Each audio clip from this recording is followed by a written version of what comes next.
Oh, good morning, everyone. I was just checking to see if the camera was in focus. It doesn't look like it is. Let me just have a look there. That's better. Alrighty. Let me just check the stream health. Says it's good. Well, that's fantastic. Well, welcome to an episode 60 of Ask the Cheeseman. Absolutely fantastic to have you all here this morning. A couple of shout outs. Joy, g'day to you. As always, you're a regular. Santiago, hello to you. Great to see you there from Hong Kong. Matthew from Canada, hello to you. Jean-Francois from London, how are you? Geordie. Hi, how are you? Let's roll the intro, shall we? Oh, Femelf. Right, now let's roll the intro now. Well, g'day, curd nerds. G'day, curd nerds. Well, g'day, curd nerds. Well, g'day, curd nerds. Well, g'day, curd nerds. Well, g'day, curd nerds.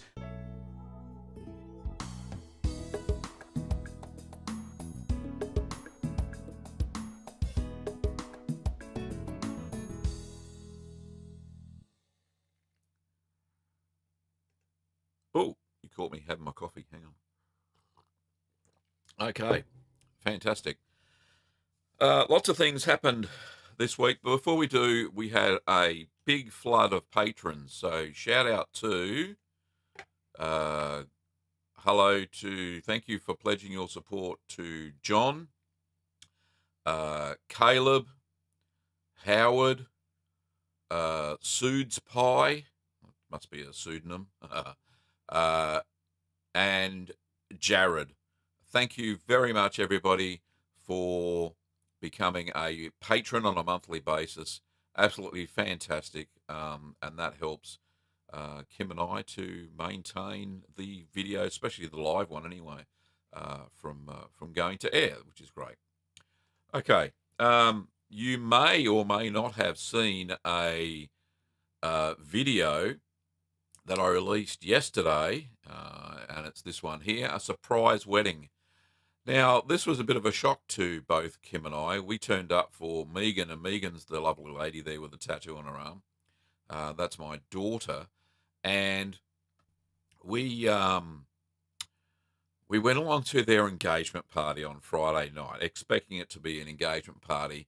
And the crafty Megan, who doesn't do things normal, which is one of her lovely traits, decided, her and Matt decided to turn it into a wedding. Now, the good thing was that she had asked me to make a tier of an engagement cake, basically, which, as you can see, turned into a wedding cake. So the cheeses from top to bottom, there was a bloomy goat on top. The one below it was a petite brie. The yellowish sort of one there was a vintage cheddar, and then the one at the very bottom was a chili queso fresco, which turned out to be absolutely delicious. It had was very light on, but then as it kind of slid down the back of your throat, you felt the chili burn. So yeah, it was pretty cool. Some of the other stuff that happens, for those who don't know it, you would have maybe heard my podcast has been running along now for 3 weeks. In fact, an episode's just gone to air this morning at 8 a.m. So for those who don't know it, this is kind of what it looks and sounds like. It's in audio only, but I'll only play a few seconds. To Little Green Cheese, episode 68.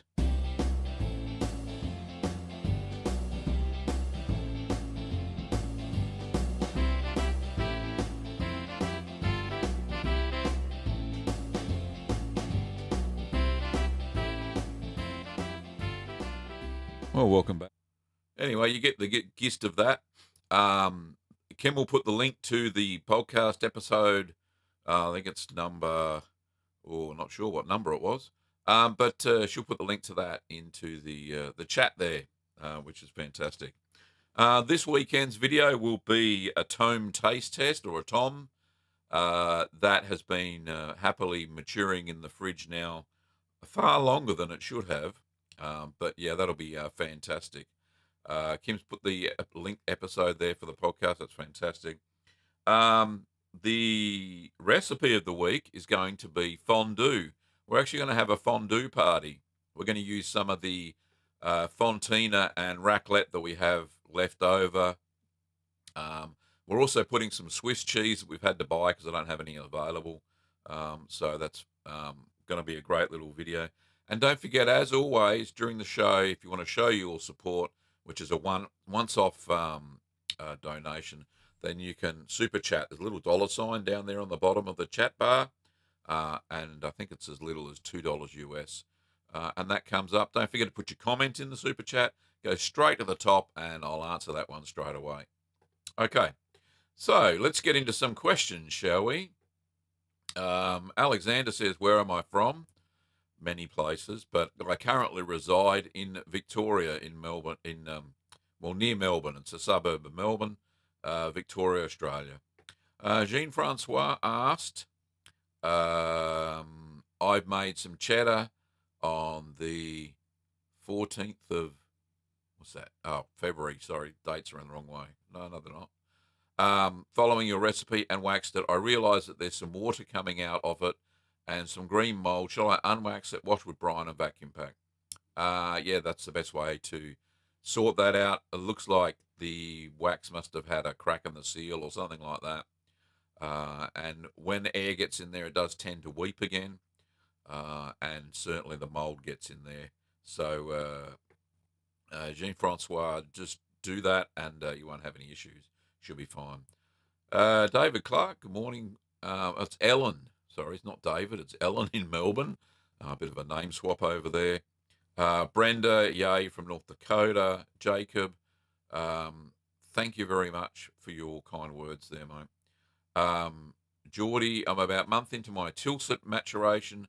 Smells great, but I'm concerned it's getting too wet.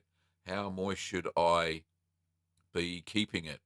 I think the Tilsit is fairly high. I think it's between 85 and 90% relative humidity, because that Brevibacteria linens needs to keep growing on the outside to ripen the inside. So it ripens from outside in, those cheeses. If you think it's too moist, and you're getting a bit of a runaway mold situation, then what I do normally is put some paper towel underneath the rack, and that soaks up a lot of the free liquid that may be in there that's come off the cheese, and then change that out every time you turn the cheese over, and you'll find that it does reduce the humidity a little bit. So, Femhealth, I hope you've got those cheeses as I went through. What else we got there? Deep South Texas, g'day, y'all. G'day to you. Right, what do we got? Kim's done the podcast link, great. Great, I think it's great. Says, you should make and design your own style cheese. I'm curious what you come up with. Well, actually, I have done a few. Followed a theme, of course, but I've made it to my own recipe. So, Bloomy Goat Blue is one of my own. Farmhouse Cheddar Blue is another one that I've created, and you would have seen the video for that. I'm just trying to think of some more. I know there's quite a few that I've made and put up the recipe and they worked out. David said, I've made some farmhouse cheddar and it ended up great, but started to get a sour milk smell. Is it the way I'm storing it, or did I make something wrong making it? Yeah, see, farmhouse cheddar differs a little bit from normal cheddar in that it expels its whey as you're stirring it. So you may not have got as much whey out of the curds as you would during, say, a cheddaring process. So that could be the smell. Other than that, I'd have to see pictures and get a full diagnosis. And then continues, I had it stored in a Ziploc bag in my cheese box in the fridge. The cheese box is a Tupperware. Yeah, see, that's probably half the problem then. Don't store your cheese in a plastic bag inside your maturation box. Just leave it in the maturation box. It'll be fine. As long as it's got a lid on it, and it's elevated off of the bottom of the floor of the box, so it doesn't, say, swim in its own way. AB5DF, good morning from Arkansas, which in Australia we'd probably pronounce as Arkansas. Okay, Danny. G'day, Danny. I've made Romano aging in straw and hay in an oak box. There is mold growing on it. How should I remove it without applying moisture? Usually with Romanos and, say, Parmesans and that sort of thing, the best way is to brush the mold off. If you find the surface is dry, which it should be for those type of cheeses, a soft brush will get rid of the mold and just kind of brush it off. And that way you get your exterior texture. If you watch videos of, say, commercial Parmesans being made, there's actually a robot that goes and brushes each cheese every single day, flips it over, because they're like 70 kilograms, right? Human would kill themselves if they did it. But the robot flips it over, brushes it all over with these soft brushes, and gets ready to mold that way. Okay, Brittany asked, do you sell your cheeses? No, I don't sell my cheeses. I'm not licensed through Dairy Australia. I'm just a humble home cheesemaker that wants to share his knowledge with the world. Okay, Adam says, woohoo, I made it. Great to see you on board, Adam. Okay, where are we? Jean-Francois says, when I make cheddar blue, can I sprinkle the penicillium roque 40 when I mill the curd with the salt, or would the salt kill it? No, most penicillium roque 40 molds are highly resistant to salt. So you could do that. In fact, when they make sheep's milk Roquefort, Roquefort. Sorry, I'm getting the culture and the cheese name mixed up.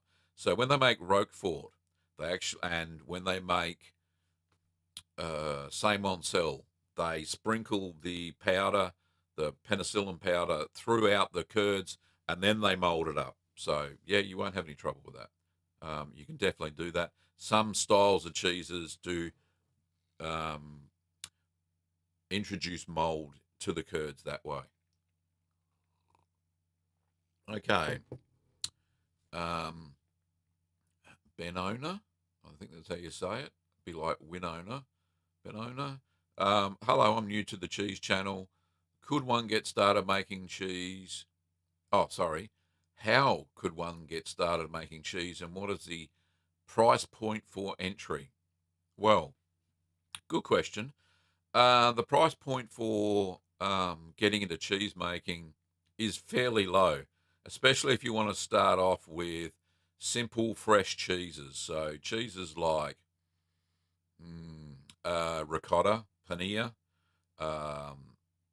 cream cheese. You'll have all the utensils you need in your kitchen. You may need to buy some rennet, which is fairly cheap. It's usually below $10, well, Australian anyway. Convert that to whatever currency you use. So some of them will use, and quick mozzarella is another good one as well. You can buy a kit for about $45 Australian anyway, and you'll get started on a few cheeses there. So a kit is a great way to start. And you can see I've got that way, Gav. You can see there's a mozzarella kit and a fresh cheese kit. They're low entry price sort of kits. We have them in our store at littlegreenworkshops.com.au. So you can pick up a kit and just follow the instructions. And if you can cook fairly decently, you can make cheese. So no problems at all. Okay. Jeff says, Gavin, can I make a Havarti with MO36? Good question. I'd have to check what's in the MO36. But if it's a standard mesophilic, I couldn't see why you couldn't. Okay, Geordie says, thanks, another good tip. No problems at all. Where am I up to? Metallica girl. Fantastic. Don't mind a bit of Metallica. Hi, I absolutely admire you. Are my inspiration to start doing cheese. Well, thank you very much. Adam says, would a nice cool corner of my basement be a good place to age my cheddar, or do you need better air circulation? No, basements are fantastic. In fact, the first ripening caves were actual real caves. And if you can kind of emulate that, basements are a good place. They're usually pretty humid. You may just need to use ripening boxes. As long as the temperature is below 13 degrees Celsius, which is 55 Fahrenheit, you shouldn't have any problems at all. Phyllis says hello. Hello, Phyllis. Santiago says, I'll be moving end of July to, is that Toulouse? I think that's how you pronounce it. South of France. Cheese making will become the only hobby and no longer a matter of cheese survival. Oh, will become only a hobby. Yeah, so from Hong Kong, where there's hardly any cheese, over to Toulouse, where there is thousands of cheeses. I envy you, Santiago. Well done. Kim says, you sound like a cheese doctor. I suppose I'm kind of diagnosing things as I go along. Yeah. Thank you, honey. And for those who don't know, Kim's my lovely wife and partner in crime, and is moderating today's chat. Brittany says, how do you eat all your cheese? Give it to friends and such? Yeah, kind of, that's how we do it. It depends on the size of the cheese, obviously. If the cheese is made with a 10-litre recipe, we'll cut it straight in half, give half away in bits to friends who want some cheese, or family first, and then the rest we consume, whether it be in recipes that we're starting to do now. And I'd really like your feedback, actually. I've put up a couple of recipes so far. One's tomato rarebit based on Welsh rarebit, which is glorified cheese on toast. And the other one was a mushroom risotto. So I'm just wondering how they're being received. They're getting some fairly high views, which is great on YouTube. But I'm not sure how people are kind of feeling. I haven't noticed people dropping off the channel as far as unsubscribes go. So kind of trying to get a feel for it. Where are we up to? Amber says, my ricotta salata is air drying and has developed a few cracks. Will it be okay to mature as normal? Yeah, it does tend to dry out, Amber. Just get a bit of olive oil and just smear that on the outside, and that'll kind of protect it. It only needs to mature for a month, maybe two. And you saw how gnarly my ricotta salata got during its maturation.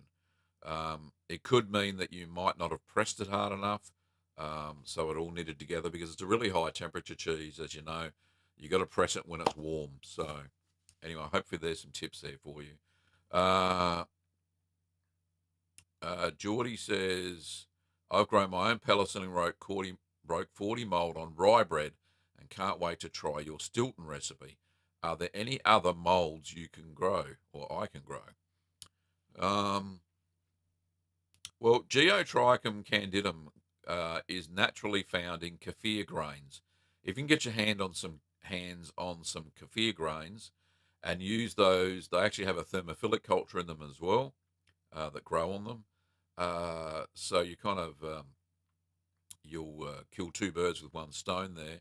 So you can actually make high temperature cheeses with kefir grains, as long as you use the kefir grains for ripening at a low temperature, and then as those lactic bacteria grow and the molds grow, then you can bring it up, just like you would normal for, say, Vaccinio Romano, so cow's milk Romano or something like that.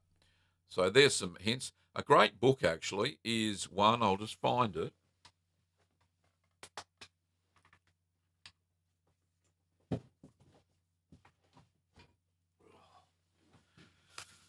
If you're into the natural, doing things naturally, this is a great book, The Art of Natural Cheese Making by David Asher. And he's produced many, many cheeses using raw milk, which I know is hard to get, but it shows you how to breed your own, or well, not breed, how to breed your own molds and cultures and stuff like that.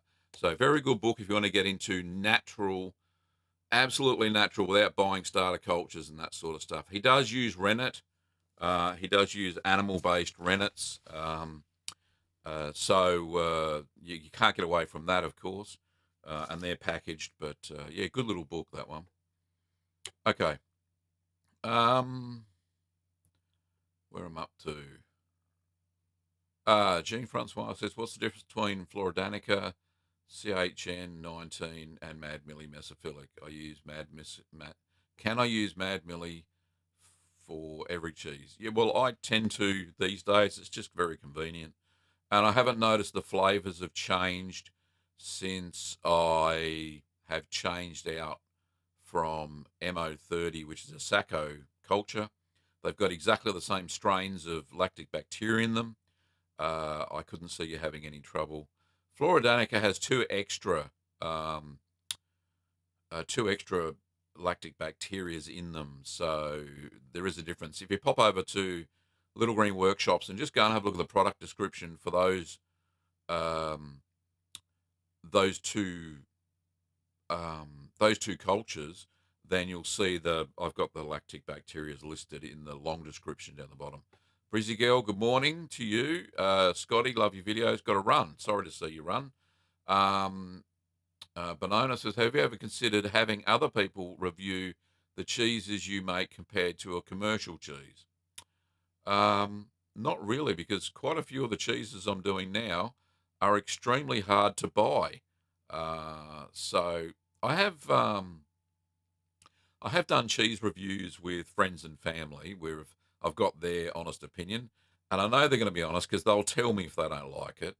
And I ask them at the start before we start the camera rolling, be honest. I want to see your honest opinion. I'm not a precious snowflake. You're not going to hurt my feelings. Just tell me what you think it tastes like and what it smells like. And they do, which is great, and I have no issues with that. So that's kind of how I get the reviews going. But yeah, some of the cheeses I've been making, there is no commercial equivalent, not here in Australia anyway. And if there is, it's imported and it's like $100 a kilogram. So can't do that. Faisal says, how you going? I'm going well. And Paul says, hi, Gavin, how are you? Kiku says, the recipe videos are great. Love your channel, by the way. Cheese making is very interesting. Thank you very much. Great feedback. Paul says, I have a tom that is about 3 weeks old and a small black spots, but they are not hairy ones. Are they okay? Yeah, I found that my tom did the same sort of thing. Very weird. Yeah, they're fine. Just keep washing the exterior with a brine solution, and then you can pat that down with some paper towel. You'll see them turn into brown spots, which are fine. In fact, most of those Alpine sort of style cheeses do have a brown rind exterior, so that mold's okay. If it starts growing whiskers, then you should be worried, yeah. Mike says, hi, Gavin, made your Colby recipe, and it's very tasty. Thanks, Mike. Yeah, it is one of my favourites as well. Colby is pretty cool. Peachy Poo, g'day to you. Hi, Gavin, I recently acquired a mini fridge that a friend used as a cheese cave. I've washed the inside walls with soapy water. Is that enough to eliminate any mould that may have been present? Well, in some cultures, when a cheesemaker dies, other cheesemakers rush to where they used to make their cheese and snap up all of the utensils and pots and all that sort of stuff, because what they want are the molds and the bacteria, lactic bacteria, that are present in all of their equipment. So this was back in the day, but that's what they used to do because they wanted to replicate the same cheeses that artisan cheesemaker used to make. So I'm not saying don't kill off all the molds in the fridge, but what you can do is you can make a bleach solution. Hot soapy water probably wouldn't cut the mustard. Bleach solution of about 2 tablespoons of bleach into 2 litres of water, and then wipe all the walls down. Or if you want to be a little bit more environmentally friendly, then spray white vinegar on all the interior walls of the fridge, and then just allow that to dry naturally.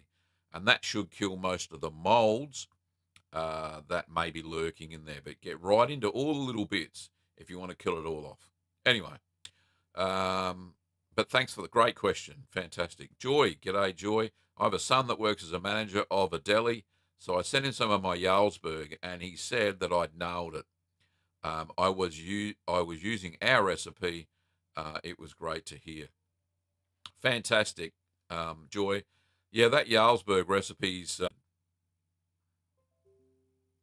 rightio. Apparently, I'm back. So, don't know what happened there, but sorry about that dropout. Um, where are we up to? Okay. Oh, I was talking about Joy. Thank you, Joy. Ours. Yes, no, it's your recipe too, Joy. Everybody's recipe. Okay, Dylan says, g'day, Dylan. Good to see you on here. I see a lot of cheeses like Gruyere or Stilton with very dark rinds. How can I tell the difference between mold growth and part of the rind going dark like that? Good question again. I'm getting some great questions today. The reason those rinds go dark is because of mold growth. So what the cheesemaker does is when the mold does grow and the rinds darken, they just simply wipe the mold off.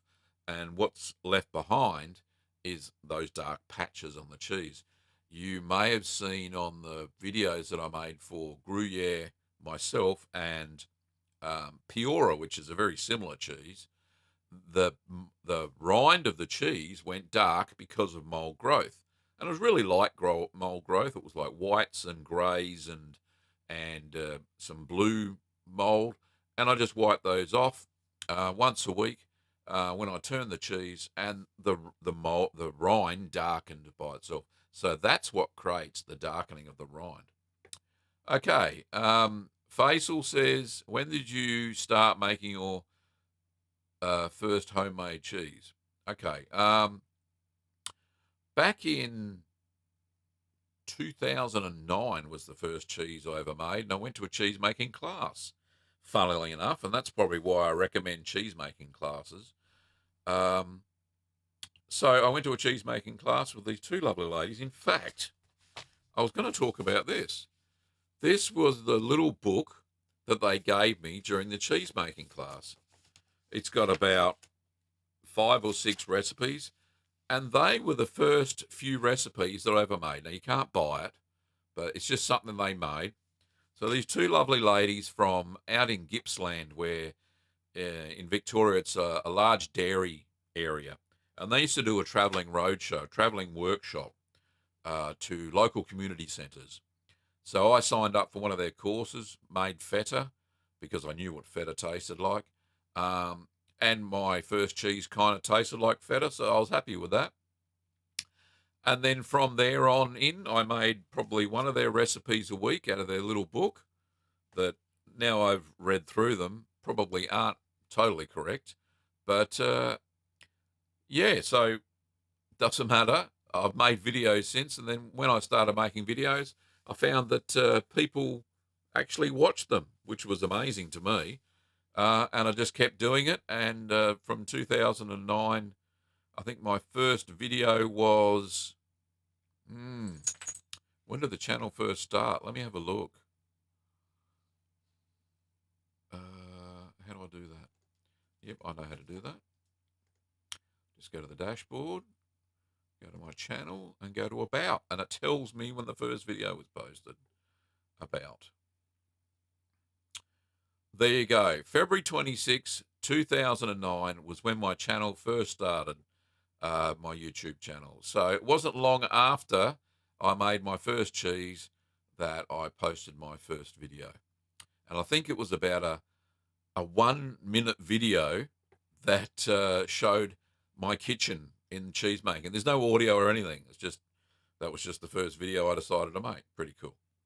Anyway. Thank you very much for asking that question. Faisal says, wow, yes. Matthew, I made a manchego after aging for 1 month. It was very dry and reminded me of Romano and tasted like Romano. So I used it that way. I guess I made a quick Romano. Yes, you probably would have. I know that there's 2 different starter cultures. You got the addition of lipase.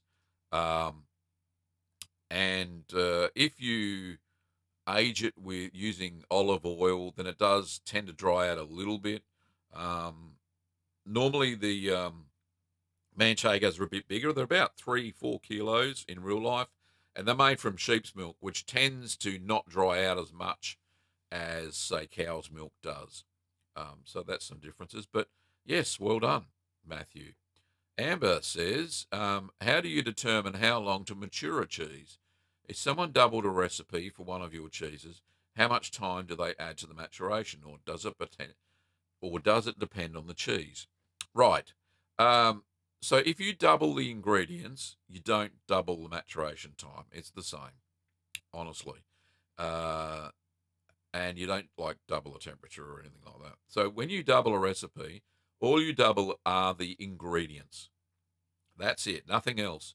All the rest you follow exactly the process. But having said that, obviously for a sharper, more mature cheese, you're going to double you can age it longer in your cheese cave. As long as you've got room. My cheese cave is chock-a-block at the moment, and I'm looking for cheeses to pull out of it to do taste tests so I can put more cheese in there. So it depends on how much space you've got as well. Okay, Matthew says, I'm assuming the temperature was too high and I possibly stirred it too long. It's very nice on pasta. Look, sounds like a perfect cheese, Matthew. I reckon any cheese that you don't feed to your dog or your chickens is a good cheese. And if you can stomach it, then it's fine. It's a great cheese. Most of my failures have been successes, which kind of sounds weird, but in the cheese making world, if it's edible, I got no issue with it. Just call it a different name. Okie dokie. Jean Francois says, thanks to Kim for all the hard work she does behind the camera. Yes, she does a lot of hard work in the moderating and make sure that people are on the straight and narrow, if you know what I mean. Okay, Charlie, g'day, mate. How are you? Good to see you on the live stream. Joy said, I watched your 3 videos, Camemberts and Bries. My first one was made with kefir, but kefir is variable and it turned pink and blue. And I let the cheese go to heaven. This batch may work.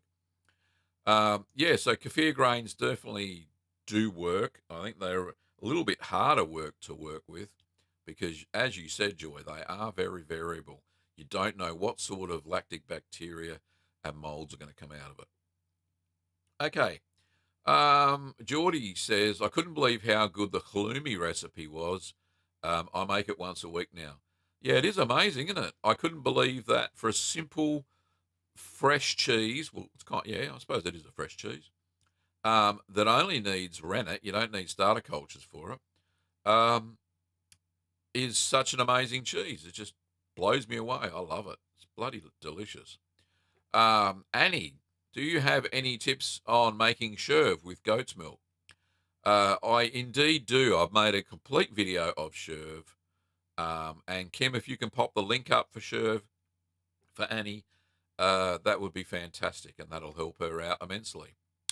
Now, I've missed a question here somewhere from somebody. Do I need a different fridge for Roquefort cheese? No, you can use the same one. Just make sure that your blue cheeses are in a maturation box so they don't cross-contaminate other cheeses. And it goes on to say, I want the closest cheese, that closest taste to Old Amsterdam. Is that Gouda? And what do they get? What do they get that to taste? So Old Amsterdam is a blue cheese, and I think it is loosely based on Gouda. But yeah, you could use a Gouda recipe and inoculate it with Penicillium roqueforti. See what that tastes like. The Penicillium roqueforti will break down some of the fats differently than normally would happen with Gouda. So, Asim says, hi there. I wanted to know what that red colour coating you used on your cheese. It's wax. Microcrystalline wax, and it coats the cheese and protects it from molds. Benona says, how do you decide what mold is good mold? Would certain good molds from different cheeses be considered bad molds on a cheese? Yeah, I suppose. Look, if you intentionally put the mold there, then it's a good mold. When you're ripening a cheese, and as long as the molds aren't black and you're trying to create a natural rind, then that's fine as well, because during that process it usually have to wipe down the surface of the cheese anyway, or brush it at least.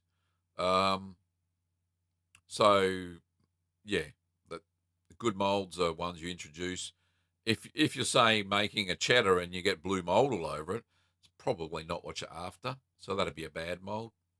It's like a weed. How do you define a weed? It's a plant growing somewhere that you don't want it. So yeah, there we go. Wesleyan says, "Hey, Mr. Weber, you don't need to be so formal. I'm just Gavin. Um, in your opinion, which is the best three cheeses you have ever tasted?" Okay, let me rattle some off.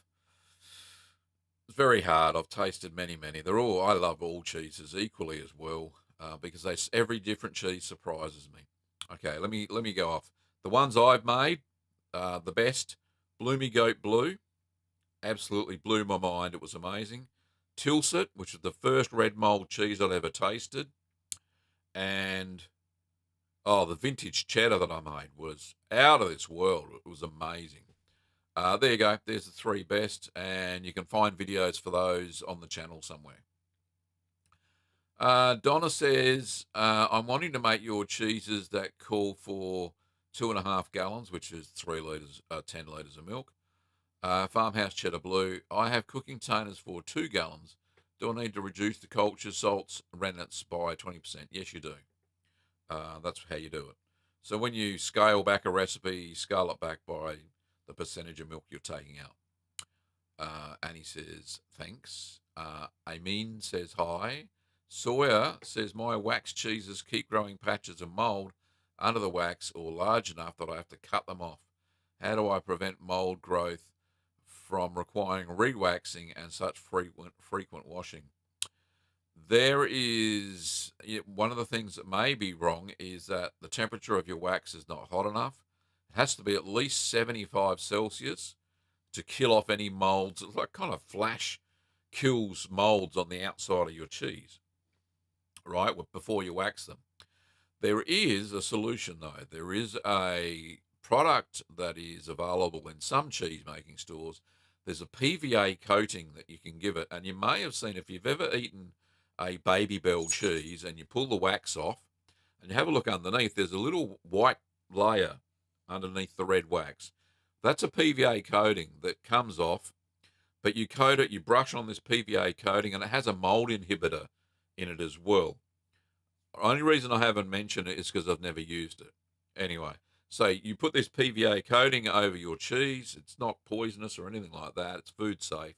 And then you wax the cheese. And when you remove the wax, the PVA coating comes off the cheese as well. You may see that on some commercial cheeses as well. It has a mold inhibitor, so hopefully that would help. Tom says, how's the shop going? The shop is going fine. It's absolutely, let me think, what's the word? Well, our business, which is, the shop is one avenue. Workshops are another, of course, and YouTube revenue is another. All three are going just fine. In fact, so well that it looks like I may be able to retire this year from my normal day job. We'll see how that goes. No promises, of course. And obviously, I would be able to produce a little bit more content, which would be fantastic. Brittany says, what type of milk is commercial feta made from? Looking to do my own. Okay, so in Greece, a feta can only be called a feta if it has 70% sheep's milk and 30% goat's milk. They're the two milks you're looking for. However, in, say, Bulgarian feta, I think it's mostly goat's milk, which is the reason it's so much stronger and so much smellier than what, say, Greek feta is. So there you go. Hopefully that answers your question. Stuart says, hi, Gavin. I made some little bears. After a week in the cheese fridge, I realised I forgot to salt them. Oh, no.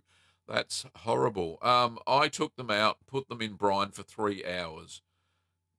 Should the mold grow back? Well, after a week, yeah, look, it could do. It'll certainly change the taste of your cheese because, as we know, salt is a preservative, right? And it's also a mold inhibitor or a bacterial inhibitor. So your bacterias will have a problem because they've grown so fast. They would have eaten so much of the lactose that you may find they're a little bit sour. If they're not, that's fine. But I'm just thinking chemically, what would happen if you hadn't salted them for a week? Um, so that could be a possibility. In fact, it may not matter at all because I have had really troublesome camembert that just wouldn't drain properly, and I've had them on the side in their molds or in the hoops for up to 5 days before I've salted them. So you may not have a problem. So fingers crossed, everything will go well. Anyway, Kim's put up a whole bunch of links, which is fantastic. She's put the link up for Sherv. She put the link up for Bloomy Goat Blue, the Tilsit.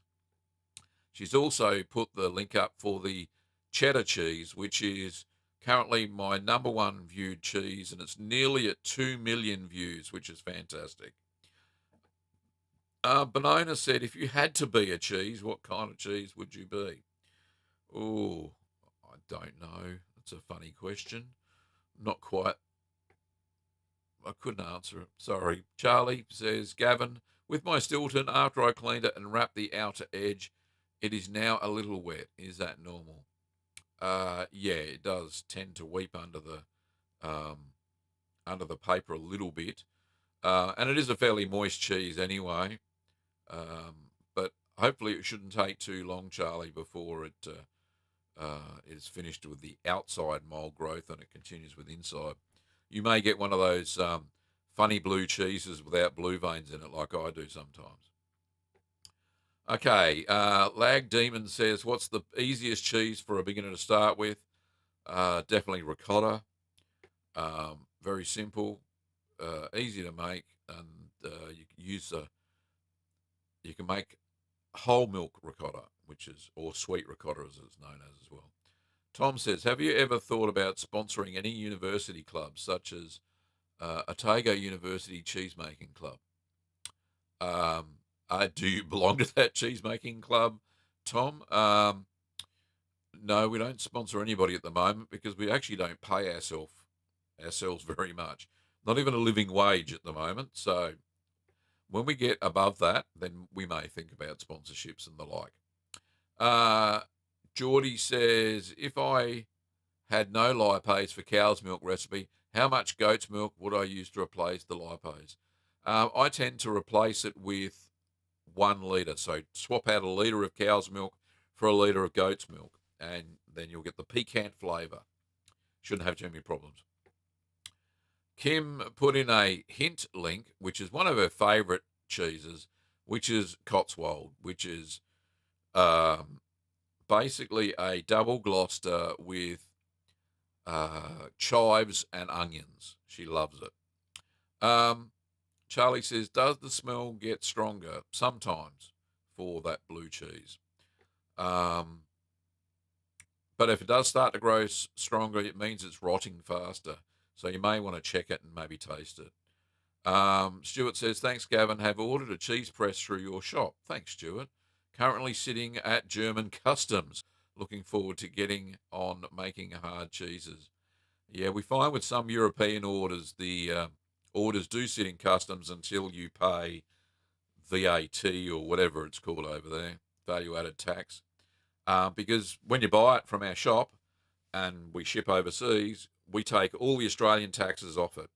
So you get a cheaper price than what Australians do, but you have to pay VAT in your country. So unfortunately, that's just the way it is. But hopefully, Stuart, you'll get your hands on it soon and it'll be all good.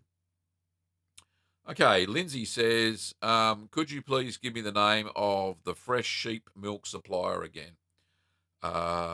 Yep, Graham Strong, and you'll be able to find him on Facebook. Just look for the Facebook page, Arcadia Saltbush Lambs. I don't think he's actually selling it. He's only using it for himself. He sent it to me as a gift, basically, for making cheese videos. But you can ask, but I don't know how you'll go. Tim says, and g'day Tim, the rind is really wrinkly and slipping on my raclette. Any suggestions to recover it? Ooh. Yeah, that's a difficult one because once that starts happening, the top layer just comes off. You don't have any choice but to take it off and let the cheese ripen and see what happens with it. It sounds like it's got too moist somehow. I know that we got to wash it every couple of times a week, but really it shouldn't be slipping or anything like that. Just do your best, Tim. So I can't think of any way to recover it. 646 Klein says, have you ever heard of Black Bomber? It's a waxed, strong, mature cheddar cheese here in the UK. Could you make a video on it? Look, any strong cheddar cheese will be the same. If you have a look at the video that I made, vintage cheddar, I matured my cheddar cheese for a year, and it was very, very strong, and it was amazing. So, no, I can't do ones on particular cheese. I wouldn't be able to get it here in Australia. But any cheddar you mature for a year or more would be the same sort of thing anyway. You just mature it in the cheese cave longer, that's all. Rolled up socks for cheese. Nice. Joy says, if you are going to cook with cheese for videos, macaroni and cheese with 3 cheeses is popular in the US. I like your recipe videos as well as the cheese making videos. Thank you, Joy. Appreciate your feedback. It's getting close. Actually, we've got to pop out soon, so I'm going to cut the live stream short in a minute. Yes, macaroni and cheese. I think I might make that as well. I'll pop that down. Mac and cheese. Really, I've only ever tasted. Oh no, we do make a pasta cheese bake occasionally, but I don't think we use macaroni. But it sounds like something I'll look into and see. I've usually had 3 cheeses on the go, so it'll be 3 cheeses of whatever I've got. One of them will be a strong Italian hard cheese because I think you need that to give it an extra, the smelliness, which is good. Okay, sorry, I was just saying that we're going to have to go in a second. Kim's going to wind me up in a minute anyway because she needs to pop down we have to go to the doctors anyway. So Tony says, can you add something to cow's milk to replicate sheep's milk, similar to adding lipase to replicate goat's milk? No, unfortunately not, because the sheep's milk is so vastly different to cow's milk. You can't really just add lipase to make it the flavour the same as goat's milk. And in fact, really, now that I've tasted many goat's milk cheeses, adding lipase is not the answer to replicating goat's milk. So because there's something that is missing from cow's milk that doesn't give you that kick like goat's milk cheeses do. Anyway, Kim's winding me up, I can see there, but thank you very much for all your questions. Without them, the show wouldn't be possible. And sorry for that small break in the middle. We had some technical difficulties. It fixed itself by the looks of it. Hopefully the live chat's not too blurry, and by the end of it, it'll look okay. Don't forget to visit our shop if you want to buy cheese-making equipment, kits, and supplies. Pop over to littlegreenworkshops.com.au. And don't forget you can get merch. Well, not this T-shirt, but cups like this. Certified Curd Nerd. And aprons. There's aprons over there now too. Over at Cafe Press, cheeseman.tv. And don't forget to pledge your support for as little as $1 US. And so many people are signing up lately. It's absolutely fantastic. Really do appreciate everybody's support each month. Pop over to patreon.com and the link is Greeting of Gavin. which was my old blog, but doesn't matter. That works for me. Thank you very much, and we'll see you next week. Well, g'day, curd nerds. G'day, curd nerds. Well, g'day, curd nerds. Well, g'day, curd nerds. Well, g'day, curd nerds. Well, g'day, curd nerds.